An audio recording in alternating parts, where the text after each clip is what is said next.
Selamat datang di konten YouTube Coki Pardede. Langsung aja di konten YouTube pertama gua nggak akan yang aneh-aneh.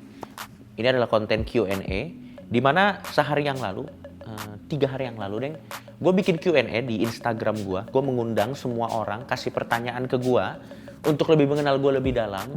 Dan gue udah memilih beberapa pertanyaan yang akan gue bahas di Q&A episode kali ini. Dan mudah-mudahan jawaban gue bisa memuaskan. Tapi sedikit disclaimer sebelum gue mulai konten gue pada hari ini adalah apa yang akan gue katakan di konten ini tujuannya adalah supaya orang yang menonton konten ini menjadi kenal saya. Oke, itu tujuannya. Tujuannya bukan untuk membuat orang-orang yang menonton menjadi seperti saya. Itu dua hal yang berbeda, ya. Itu disclaimer pertama. Karena saya takut nanti konten ini dibikin menjadi sebuah, apa ini konten tidak mendidik?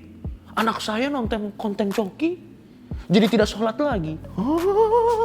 Maksud saya tidak sejauh itu. Ini adalah konten untuk mengenal saya lebih dekat. Jadi camkan itu di awal ya, supaya Anda lebih kenal saya. Saya tidak ingin Anda menjadi seperti saya.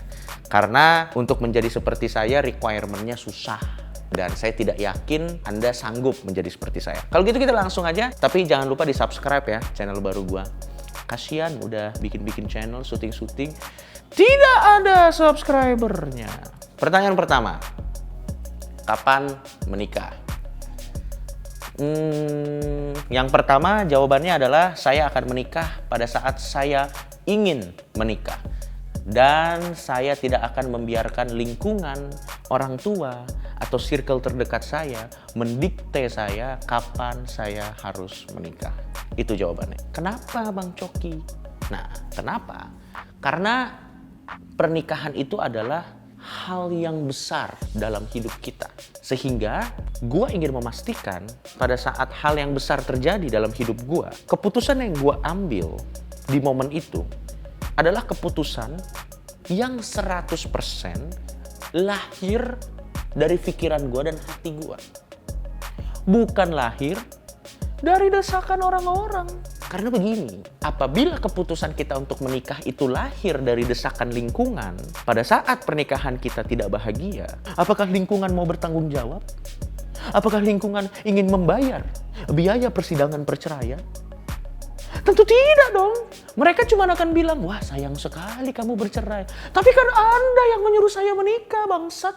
Gitu. Jadi jawabannya adalah saya hanya akan menikah pada saat saya mau menikah. Dan saya tidak akan membiarkan orang lain mendikte saya kapan saya menikah.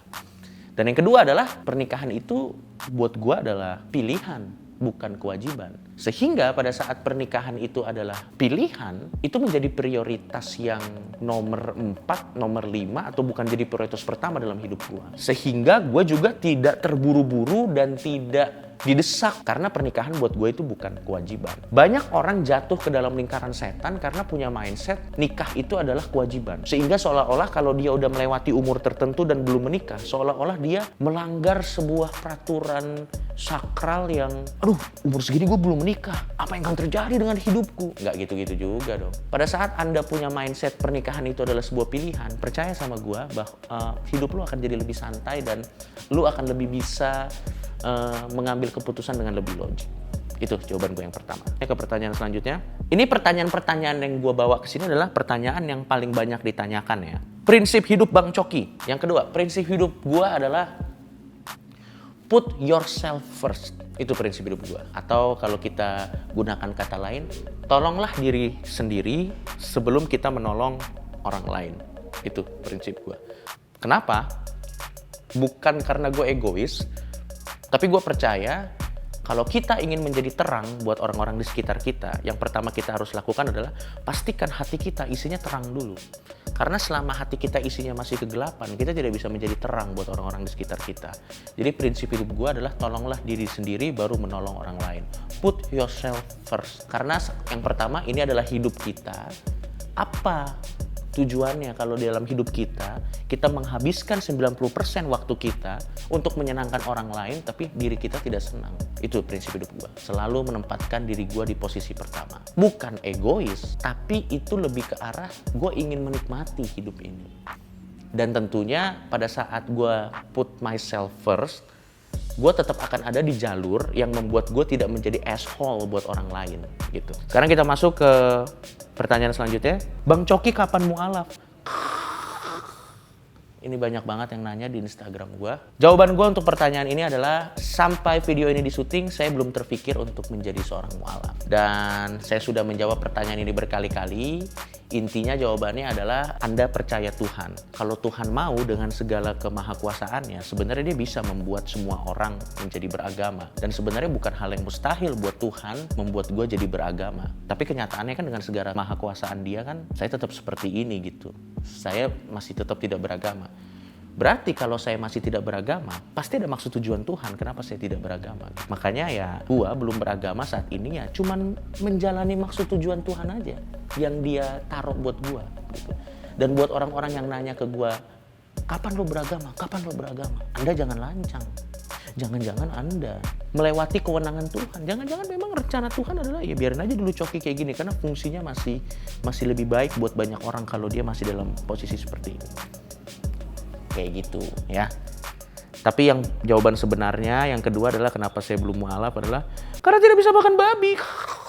Itu bercanda. Next. Pendapat lu tentang komika yang ngatain lu di Twitter kemarin. Biasa aja, karena menurut gua mengekspresikan pendapat itu adalah bagian dari freedom of speech. Dan gua sangat menjunjung tinggi freedom of speech.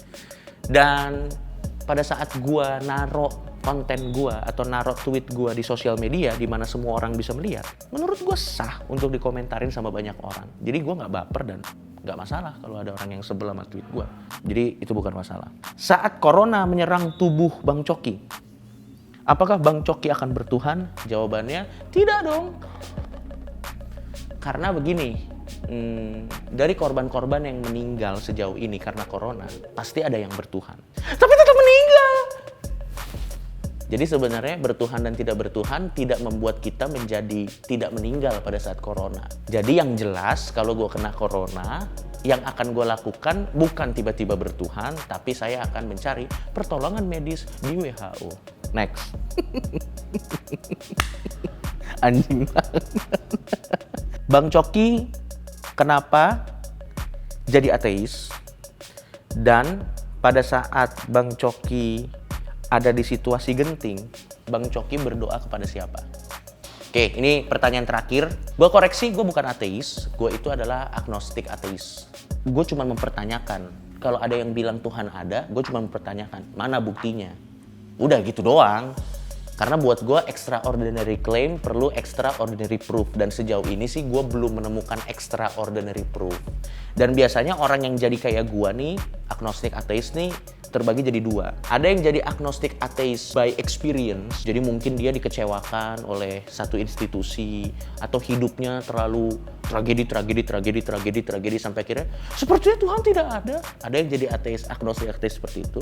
Dan ada lagi satu lagi tipe orang yang jadi agnostik ateis by data. Hidupnya tidak ada tragedi, cuman semakin dia belajar sains, sepertinya menurut matematika Tuhan tidak ada. Ada yang kayak gitu. Kalau gua itu yang by experience. Karena dari pengalaman gua dan dari beberapa hal yang gua dalami dari beberapa agama yang gua percayain, ya belum ada yang serk lah buat gua. Gua klarifikasi, gua bukan ateis, tapi gua agnostik ateis. Kayak Ricky Gervais. Kalau Anda tahu Ricky Gervais ya. Kalau Bang Coki ada di situasi genting, Bang Coki berdoa kepada siapa?